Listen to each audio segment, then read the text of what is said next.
This is really a pitched battle right now. You have on the side we're at, we have Palestinians, they're throwing rocks. You can see some of them have slingshots here, putting rocks in them and then tossing it at the Israelis. About, I would say, a few hundred yards in that direction, you have Israeli troops there. We've heard tear gas being fired. We've seen rubber bullets being fired. We've seen a number of people who have been injured. Ambulances, you can see over here, there's a number of ambulances that have staged that are getting ready to ferry anyone who's injured to a hospital. I want to show you something else, Chris. Down here, you can probably see a lot of skins of onions. They're all over the place, pieces of onions, and that's for the tear gas. That helps counteract the effects of tear gas. That's something you see at protests like this. And this one in particular is a protest site that happens from time to time, but we haven't seen this number of people here. And when you speak to people, there's a lot of anger, palpable anger, directed towards the United States, directed towards Israel. And these are the warnings that we heard from leaders is that we got to move back a bit. Hold on a second. Yeah, Ian, move back. When they start shooting those canisters, they'll overwhelm you really quickly if they hit the ground near you. So safety first. Keep moving back. Make sure your cameraman's getting back to your photographer. I think we're okay at this point now.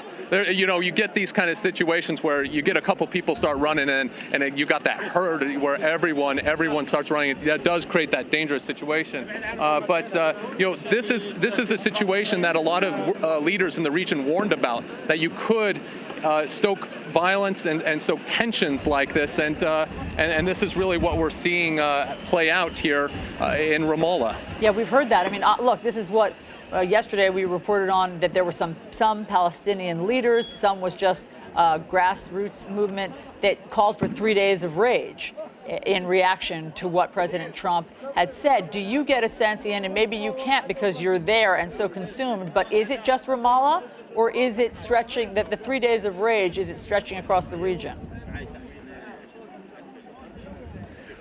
What we know in the West Bank is that Bethlehem has also had protests, it has had clashes. And this is a Thursday.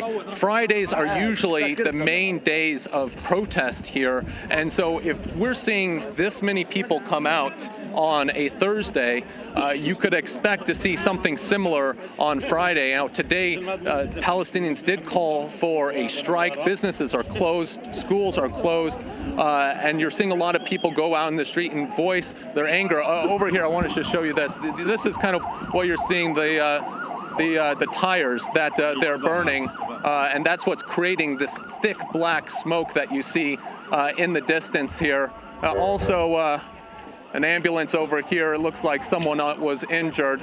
They're rushing someone there.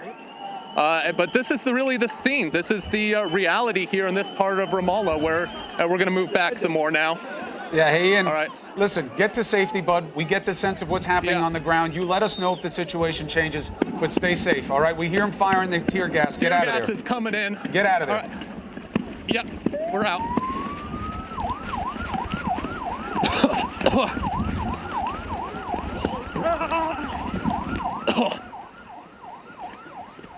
Yeah, the armies. Yeah, just keep running, Ian. Don't worry about broadcasting. Look, the problem is when this tear gas hits, if that's what it is, there are lots of different combatants that they can use to disperse crowds over there.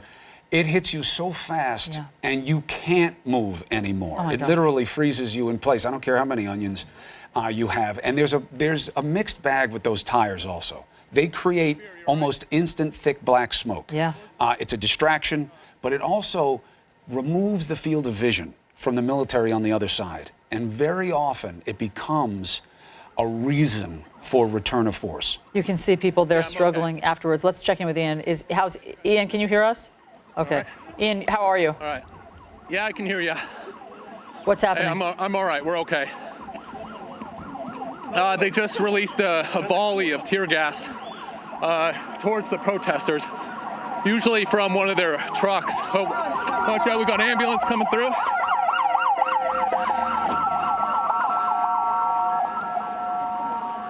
We're able to push back the crowd, but you get these volleys of tear gas, usually from a truck, fires a number of canisters.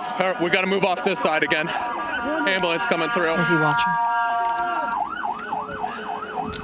Hey, Ian, do you have any sense on the ground there of what degree of resistance is forming there on the street? Are you seeing weapons, or are you seeing just the typical slingshots of things being thrown and lighting things on fire? Have you seen any other weaponry? We haven't seen any weapons. Good. The only thing we've seen are rocks, slingshots, burning tires, but nothing of nothing to escalate in terms of weapons, of guns or anything. We haven't seen any of that. This is just a kind of a typical protest that you see, where you do have these Palestinians coming out with the rocks and their slingshots and squaring off with the Israeli military.